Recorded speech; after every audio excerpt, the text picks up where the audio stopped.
गाय जब उस फल को खाती है, हमारी इंद्रियां जब उस ज्ञान को आत्मसात करती हैं, तो महाराज फिर तो गोकर्ण उत्पन्न होता है।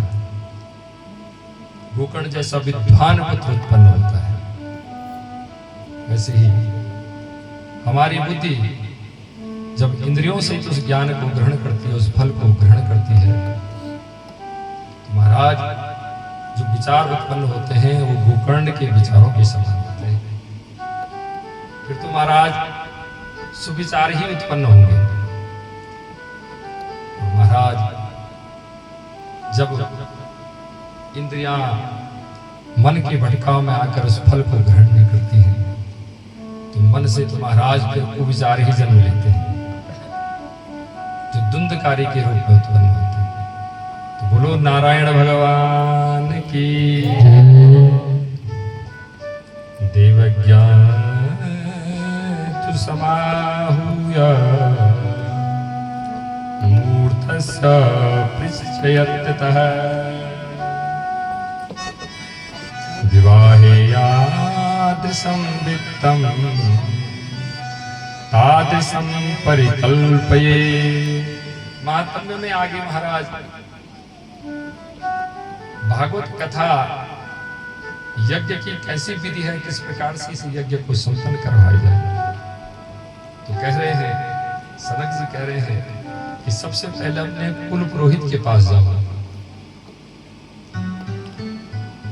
पुराना अग्रे हित्वा इस सौ पुरोहित, जो इस शरीर रूपी पुर की रक्षा करने के लिए अपने यजमान के सामने हर समय खड़ा रहता है, वो है पुरोहित। कह रहे हैं कि देवज्ञं तु समाहूय मूर्धस्य पृच्छयत्यतः। जो आपने क्या किया वही तो कथा भी कह रहे हैं। आपने सबसे पहले अपने पंडित जी को पूछा कि पंडित जी थोड़ा पंचांग देखिए, हम श्रीमद् भागवत की कथा करवाना चाहते हैं, किस मुहूर्त में ये कथा करें।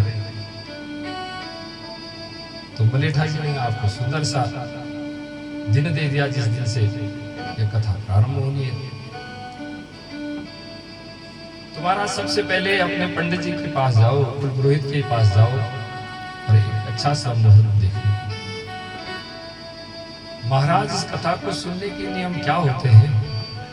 लोग कहते हैं कि खाना खा के कथा नहीं सुननी है, भोजन नहीं करना है। मैं सब कुछ छोड़ सकता हूँ लेकिन भोजन तो नहीं छोड़ सकता। अरे कथा से क्या पेट भरेगा?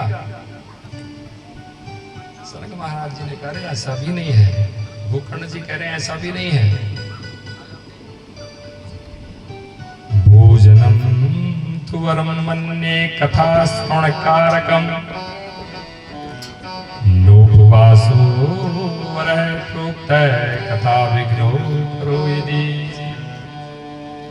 अगर भोजन करके आपका मन कथा में लग जाता है तो भोजन करना श्रेष्ठ है, श्रीमद् भागवत कह रहा है। यदि भोजन नहीं करने पर आपका मन कथा में नहीं लगता है, बार बार भोजन पर ही ध्यान जा रहा है, पेट दुख रहा है, फिर आप कथा नहीं सुन सकते। इतना ही सहज नियम है इस श्रीमद् भागवत की कथा के, जैसा मन करे। अगर भोजन करके ही आप कथा सुनना चाहते हैं तो भी सुन सकते हैं, और अगर आप उपवास रख सकते हैं तो अच्छी बात है। आप उपवास रख के भी कथा सुन सकते हैं और बिना उपवास के भी महाराज कथा सुन सकते हैं। किसी भी स्थिति में क्या नहीं होना चाहिए कि कथा विघ्न करो यदि। कथा में विघ्न नहीं होना चाहिए, तो आप किसी भी स्थिति में रहें। फिर पूछा महाराज, श्रोता वक्ता की बैठने की दिशा कैसे हो? कहीं भी बैठ जाएं क्या? कोई दिशा है उसके लिए? तो भागवत जी कह रही हैं, उदंग मुखो भवेद वक्ता श्रोता वे प्रांग मुखस्तदा प्रांग मुखश्चेद भवेद वक्ता श्रोता च उदंग मुखस्तदा। जो वक्ता है, जो व्यासपीठ है, उसका मुंह उत्तर की दिशा में होना चाहिए। शायद इसी नियमानुसार यहाँ पे भी व्यास मठ बनाया गया होगा, यहाँ क्यों तरह से। तो ये कथा में लिखा है, श्रीमद् भागवत कथा में लिखा है, उसी के अनुसार व्यास मठ होना चाहिए।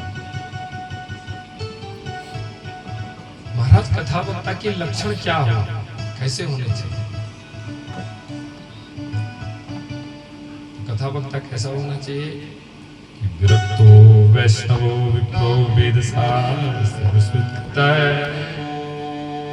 दृष्टांत कुशलो धीरो वक्ता कार्यो निस्पृह। विरक्त होना चाहिए। विरक्त का मतलब ये नहीं कि ग्रस्त जिसने छोड़ दिया हो वही विरक्त नहीं है।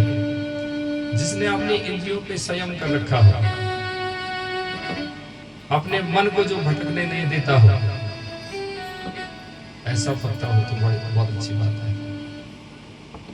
और महाराज वेद साध विशुद्धीकृत, जिसने वेद और शास्त्रों का अध्ययन किया और अध्ययन भी कैसा, विशुद्ध अध्ययन किया।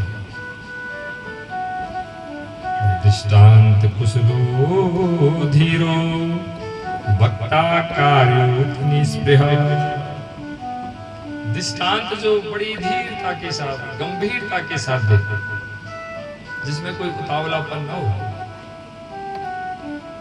ऐसा वक्ता होना चाहिए। यह महाराज श्रीमद् भागवत को वैष्णवों का धन माना गया है, इसलिए लिखा है कि वक्ता वैष्णव भी होना चाहिए। अब यदि संप्रदाय की बात करें तो सबसे पहले वैष्णव संप्रदाय ही उत्पन्न हुआ है।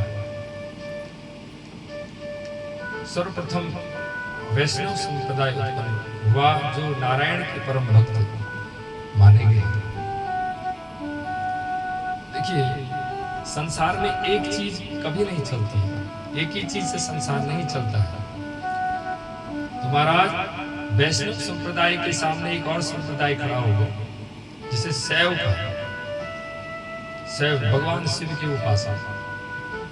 वैसे हैं सारी शक्तियां एक ही हैं, तत्व तो मूल तत्व सब एक है। लेकिन महाराज अगर सामने कोई मंदिर है तो उस मंदिर पे जाने के अलग अलग रास्ते हो सकते हैं, तो उस परम तत्व तक पहुंचने के अलग अलग रास्ते हैं। महाराज दो संप्रदाय जब पृथक हो गए, वैष्णव और शैव संप्रदाय, तो महाराज इनके बीच सामंजस्य लाने के लिए तब महाराज शाक्य संप्रदाय उत्पन्न हुआ। उसने कहा ब्रह्म शिव भगवान शंकर भी हैं, विष्णु भी हैं, लेकिन बिना शक्ति के कैसे हैं? बिना शक्ति के तो कुछ भी नहीं रह सकता है ना। तो एक और संप्रदाय उत्पन्न हुआ जिसे शाक्य कहा, शक्ति के उपासक। विष्णु भी तभी हैं जब शक्ति है, शिव भी तभी हैं जब शक्ति है। और सबसे अच्छा संप्रदाय महाराज हम लोगों का है। हम लोगों का जो संप्रदाय है स्मार्ट है, और मॉडर्न भाषा में इसे स्मार्ट कहें तो बहुत अच्छा है। इन्होंने कहा देखिए, हमारे संप्रदाय में हम भगवान विष्णु को भी मानते हैं, हम माता को भी मानते हैं, और हम भगवान शंकर को भी मानते हैं, इसलिए हम वही स्मार्ट जो सबको मानते हैं। हमने कहा सब एक हैं और सबकी पूजा करनी चाहिए। बोलो श्रीमद् भागवत महापुराण की जय। फिर कहते हैं महाराज, आपने एक बार यदि व्यासपीठ पर किसी को बिठा दिया तो उसके प्रति आपकी अश्रद्धा नहीं होनी चाहिए। श्रीमद् भागवत